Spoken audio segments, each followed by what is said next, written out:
रामदीन शहर के बाहर झुग्गियों में रहता था। उसकी उम्र 50 के आसपास थी, लेकिन चेहरे की झुर्रियाँ उससे कहीं ज़्यादा पुरानी लगती थी। सुबह होते ही वह अपनी टूटी हुई चप्पल पहनकर शहर की गलियों में कबाड़ बीनने निकल जाता था। वही उसका रोजगार था, वही उसकी दुनिया। रामदीन अकेला नहीं था। उसकी पत्नी सीता और 10 साल की गुड़िया उसी झोपड़ी में रहती थी। झोपड़ी क्या थी? प्लास्टिक की चादर, कुछ ईंटें और टूटे बांस का सहारा। बरसात में पानी टपकता, सर्दियों में ठंडी हवा सीने में उतर जाती। सीता कभी कभी पास के घरों में बर्तन धोने चली जाती थी, लेकिन काम रोज नहीं मिलता था। गुड़िया पढ़ना चाहती थी। वह रोज स्कूल जाते बच्चों को देखकर और घर आकर मिट्टी पे उंगलियों से अक्षर बनाती थी। एक दिन गुड़िया ने हिम्मत करके कहा, बाबा मैं स्कूल जाऊंगी। रामदीन चुप रह गया। उसकी आंखें ज़मीन पर टिक गई। स्कूल की फीस, किताबें, कपड़े, ये सब उसके लिए सपने जैसे थे। बिटिया, वह धीमे से बोली, अभी पेट भरना ज़रूरी है। गुड़िया ने कुछ नहीं कहा, लेकिन उस रात वह देर तक जागती रही। एक छोटा सा हादसा। एक दिन रामदीन कबाड़ बीनते हुए सड़क पार कर रहा था। तेज रफ्तार बाइक ने उसे टक्कर मार दी। वह गिर पड़ा। लोग जमा हुए, लेकिन बाइक वाला भाग गया।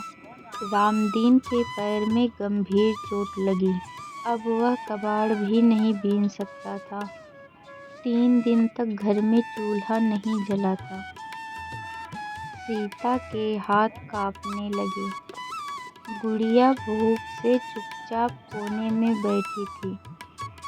चौथे दिन पास की झुग्गी में रहने वाला एक बुजुर्ग हकीम काका आए। उसने रामदीन का पैर देखा और बोला, हड्डी तो नहीं टूटी, पर आराम चाहिए। आराम, ये शब्द रामदीन को डरावने लगे। गरीब आदमी के लिए आराम मतलब भूखा। गुड़िया की जिद। उसी शाम गुड़िया ने माँ बाबा के सामने खड़े होकर कहा, मैं काम करूँगी। सीता चौंक गई।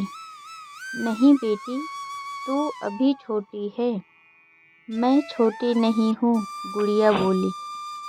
मैं पास के चाय की दुकान पर गिलास धो लूँगी। रामदीन की आंखें भर आई। उसे अपनी बेबसी पर गुस्सा आ रहा था।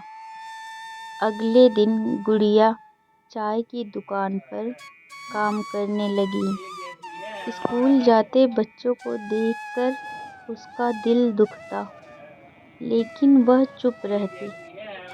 एक मोड़। एक दिन उसी दुकान पर सरकारी स्कूल की टीचर मीरा मैडम चाय पीने आई। उन्होंने गुड़िया को काम करते देखा। तू स्कूल नहीं जाती? गुड़िया ने सिर झुका लिया। मीरा मैडम ने पूरा हाल जाना। अगले दिन वह झुग्गी में आई। रामदीन और सीता से बात की। सरकारी स्कूल में फीस नहीं लगती। उन्होंने कहा किताबें भी मिल जाती हैं। रामदीन को भरोसा नहीं हो रहा था। अगर गुड़िया पढ़ना चाहती है तो उसे मौका मिलना चाहिए, मीरा मैडम बोली। संघर्ष और उम्मीद। गुड़िया का स्कूल जाना शुरू हुआ। वह सुबह काम करती, फिर स्कूल जाती, शाम को बाबा की सेवा करती। रामदीन का पैर धीरे धीरे ठीक होने लगा। उसने कबाड़ छोड़कर पास की मंडी में बोरी उठाने का काम पकड़ लिया। मेहनत ज़्यादा थी, लेकिन कमाई थोड़ी ठीक। सीता ने 2 और घरों में काम पकड़ लिया। दिन मुश्किल थे, लेकिन अब उनमें उम्मीद थी, सपनों की उड़ान। साल बीतते गए, गुड़िया पढ़ाई में तेज थी। उसने स्कॉलरशिप पाई। झुग्गी की वह लड़की अब किताबों के साथ सपने भी ढोने लगी। एक दिन उसने अपने बाबा से कहा, मैं बड़ी होकर टीचर बनूंगी। रामदीन मुस्कुराया। उसकी टूटी चप्पल अब भी थी, लेकिन उसके अंदर का आदमी मजबूत हो चुका था। गरीबी सिर्फ पैसों की कमी नहीं होती,